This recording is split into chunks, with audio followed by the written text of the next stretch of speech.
नमस्कार दर्शक बंधु, करेंट अपडेट्स को आपनको स्वागत।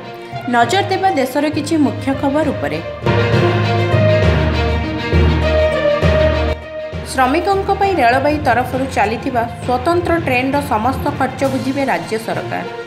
ए नै प्रवासी ओडियांक पई ऑपरेशन शुभयात्रा आरंभ। लॉकडाउन जोगु विभिन्न राज्य रे फसी रहिथिबा श्रमिकों को फेराई आनिबा पई स्पेशल ट्रेन चालुछि। रेलबाई स्लीपर क्लास भड़ा सहित मिल पाई 30 टंका एवं पानी पाई नेब 20 टंका। प्रवासी ओडियांक नहीं सूरत रो आसुथिबा बस कंधमाल कलिंगा घाटी रे शनिवार संध्या 7:30 रे घटिछि दुर्घटना। गंजाम जिला आसिबाकु 70 जन प्रवासी ओडियांक नहीं आसुथिला एही बस। दुर्घटना रे बुगुड़ा अंचलर 2 जनकर मृत्यु घटिछि। अनेक गुरुतर आहतों को भंजनगर और ब्रह्मपुर डाक्तरखाना रे भर्ती। लॉकडाउन और 2 सप्ताह वृद्धि हेबारु मे 17 पर्यंत बंद रहिबा यात्रीवाही विमान सेवा। तेबे पूर्वरु रेलबाई मध्य निजर यात्री सेवा मे 17 को बंद करबा नै करिथिला घोषणा। जुलाई 1 रे खोलिबो मैनेजमेंट कॉलेज। एने all India council of technical education बा SICTE रो निर्देशनामा जारी। एही प्रतिष्ठान गुड़िकरे नुआ नाम लेखाइथिबा विद्यार्थी अगस्ट 1 रु पढ़ा आरंभ। एहासह 2020-21 शिक्षा वर्ष पई फी न बढ़ाइबा लागि मैनेजमेंट कॉलेज रु निर्देश। सोमवार आसिबो जनधन अकाउंट को द्वितीय किस्तीर 500 टंका। महिला अकाउंटधारी को एही टंका मिलिबो।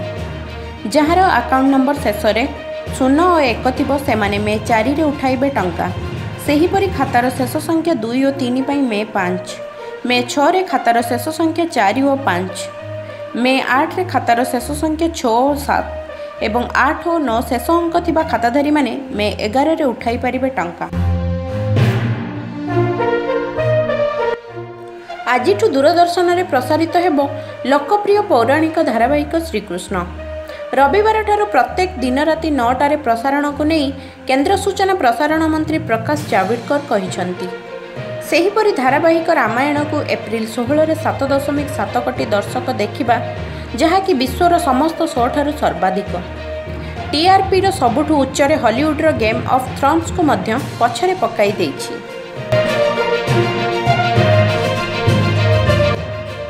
आसंता मे 4 तारिख रु ग्रीन एवं ऑरेंज जोन रे खोलिबो सेलून।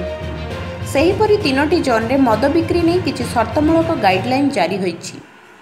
सार्वजनिक स्थान रे मद पीबा पान गुटका खाइबा को बारण सह 5 रु अधिक लोक रही परिबे नाही। तेबे स्वतंत्र भाबे अलग रहितिबा मद दुकान खोलिबा को अनुमति मिलिछि। ओडिशा रे कोरोना आक्रांतक संख्या 157 को वृद्धि। शनिवार संध्यारे जाजपुर रे आउ जणे कोरोना चिन्हट सह जाजपुर जिले में कोरोना आक्रांतक संख्या 48 रे पहुंचिला। भिडियोटी को शेष पर्यंत देखिथिबारु आपनको धन्यवाद। एमिति किछि लेटेस्ट वीडियो पई आम चैनल को लाइक, शेयर एवं सब्सक्राइब करंतु।